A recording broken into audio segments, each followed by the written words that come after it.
Mujiri mengganggu waktunya. Saya mau bertanya beberapa hal.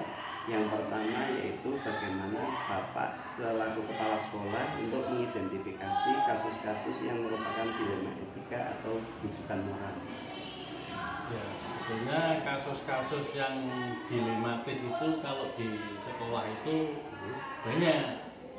Nah, contohnya misalnya ada anak yang mau masuk pindah dari sekolah lain ke sini, itu juga diterima atau tidak, itu juga dilema karena kadang-kadang yang datang ke sini itu dari sekolah lain belum membawa surat apapun, tapi harus diterima, gitu kan? Jadi nantinya itu kalau diterima itu ya kalau memang ada surat resmi atau pengantar dari sana lah, kalau tidak maka itu kan, tetapi tidak bisa kemudian ditolak karena anak usia sekolah kan harus diterima. Contohnya itu kalau misalnya diminati.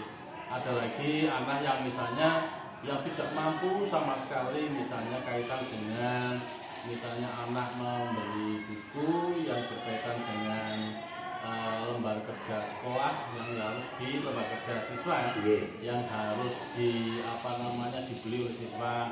Anak itu sangat tidak punya, orang tuanya juga tidak mampu memberikan. Nah ini kadang-kadang kan menjadi dilema, ya siapa yang akan memberikan buku itu. Jadi kadang-kadang ya akhirnya ada kebijakan dari sekolah misalnya sudah dicicil sampai anak itu selesai misalnya. Jadi banyak sekali lah kasus-kasus yang berupa dilema di sekolah, apalagi di sekolah ini kan sekolah yang sebagian besar itu orang tuanya tidak mampu. Maka dari beberapa luar desa sini atau luar kelurahan sini banyaklah yang sekolah di sini sebagai tumbuhan, karena biasanya di negeri itu kan ada PIP, ada bantuan. Nah itu makanya kalau urusan yang dilema semacam itu biasanya nanti yang menanggung adalah ketika anak itu mendapat PIP. Terus bagaimana Bapak mengambil keputusan di sekolah, terutama untuk kasus-kasus di mana ada dua kepentingan yang sama-sama benar dan mengandung kebajikan, sama-sama benar menurut kita itu kan, oh ini sama-sama benar. Jadi ini kalau mengambil keputusan semacam itu, saya sebagai seorang kepala sekolah tidak harus saya yang memutuskan. Jadi ada beberapa misalnya dewan guru itu diajak berkomunikasi, membicarakan tentang hal-hal yang dilematis semacam ini, sehingga akhirnya keputusan ini adalah keputusan memang benar-benar keputusan sekolah. Jadi tidak keputusan dari satu atau dua orang atau sebagai kepala sekolah memutuskan. Yo nek kaitan keputusan itu memang dari beberapa teman itu setuju, kalau tidak juga bermasalah. Akhirnya keputusan itu diambil tetap menggunakan musyawarah mufakat oleh teman-teman yang ada di sekolah. Terus untuk langkah-langkah atau prosedurnya seperti apa nih Pak? Kira-kira yang tadi Pak Mujiri kalau sampaikan. misalnya ada beberapa langkah, kalau misalnya yang sering di sini itu sekolah sini adalah menerima pindahan dari beberapa daerah lain, bahkan dari provinsi lain juga ada. Langkah yang pertama adalah kalau misalnya ada sekolah yang pindah di sini, yang pertama bagaimanapun jauhnya, bagaimanapun persyaratan yang dia punyai, langkah yang pertama adalah kita harus terima dulu. Setelah kita terima, kita berwawancara atau mengundang orang tua atau wali siswa tersebut. Kemudian diberitahu bahwa yang namanya mutasi itu adalah syaratnya begini. Nah, kemudian biasanya langkah yang paling terakhir itu adalah dari operator dapodik di SD kita itu nanti akan menghubungi langsung di sekolah yang bersangkutan. Jadi nanti biasanya antar petugas dapodik nanti yang akan langkah selanjutnya itu yang mengenai masalah surat-surat dan sebagainya nanti berhubungan dengan operator dapodik dari SD di sini dan SD yang bersangkutan. Jadi sampai selesai kemudian nanti dari sana juga akan dikirim berkas-berkas yang kita butuhkan, sehingga kepastian anak itu nanti sekolah di sini itu jelas. Terus kemudian untuk hal-hal yang merupakan tantangan Pak, tantangan saat mengambil keputusan kira-kira apa nih? Ya tantangannya kesulitan gitu. Tantangannya itu begini, kadang-kadang kan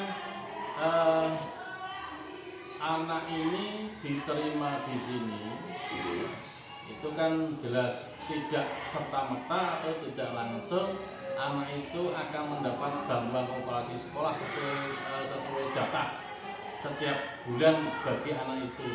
Tetapi bahwa untuk pengajuan dana semacam itu khususnya masing-masing anak itu kan dilakukan kan 1 tahun 2 kali, atau jadi misalnya bulan Februari misalnya.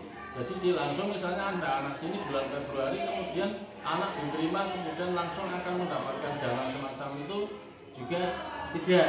Nanti akan dimasukkan kembali pada pertengahan tahun. Jadi anak di sini itu tantangannya yang jadi masalah adalah ketika padahal dari jumlah siswa biasanya untuk kegiatan-kegiatan kesiswaan biasanya tes maupun kegiatan pokja apa saja kan biasanya kan diambilkan berdasarkan per anak, jumlah anak.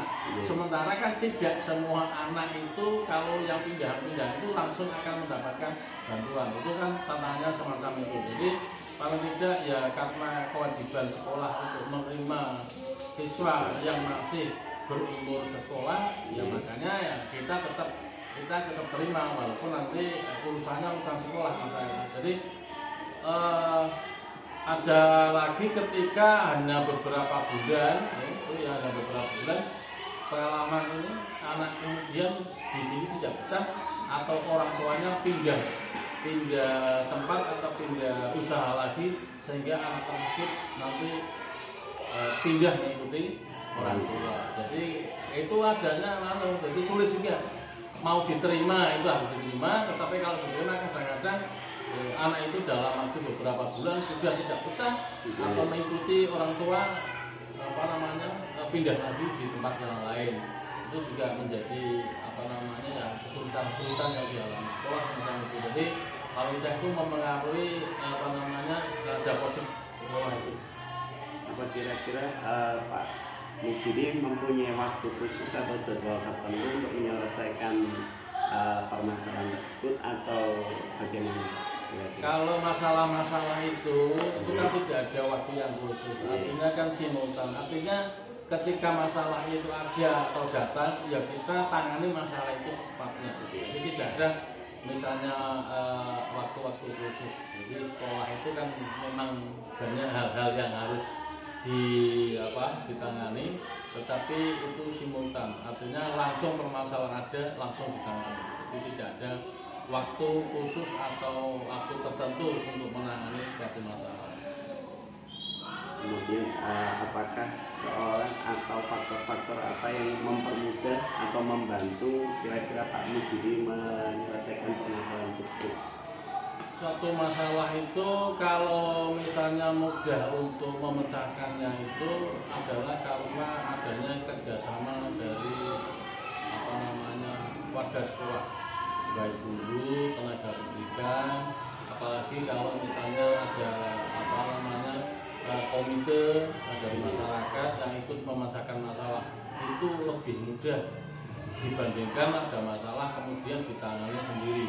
Yaitu kalau masalah ditangani sendiri itu kalau tidak pas kan menjadi masalah-masalah yang baru, sehingga kita tetap ya berkoordinasi lah dengan warga sekolah maupun masyarakat.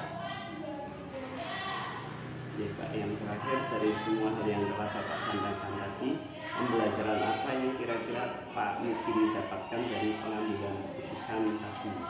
Jadi kalau kita itu sebagai kepala sekolah, jadi kepala sekolah itu memang mempunyai tugas yang sangat berat ya untuk menghadapi terutama berhubungan langsung dengan warga sekolah maupun warga masyarakat. Tapi kalau seorang kepala sekolah itu tidak mempunyai pengalaman khusus ya, dalam arti kepemimpinan, pendewasaan seorang diri, bagaimana cara menangani masalah, itu tidak akan jadi istilahnya pengalaman itu sebagai guru yang utama dalam memecahkan suatu masalah. Jadi kalau kita belum pernah memecahkan masalah ya itu agak sulit, tetapi berkat pengalaman-pengalaman dalam hal-hal tertentu jadi akan menjadi pembiasaan lah. Jadi penyelesaian masalah itu akan akan menjadi pembelajaran ya. Jadi pemecahan masalah itu sendiri akan menjadi pembelajaran atau menjadi pengalaman seorang kepala sekolah dalam memutuskan suatu masalah. Kemudian matur Pak Mudiri atas semua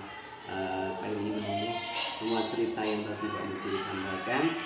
Saya kira cukup. Mohon maaf mengganggu waktunya. Terima kasih Pak Mudiri.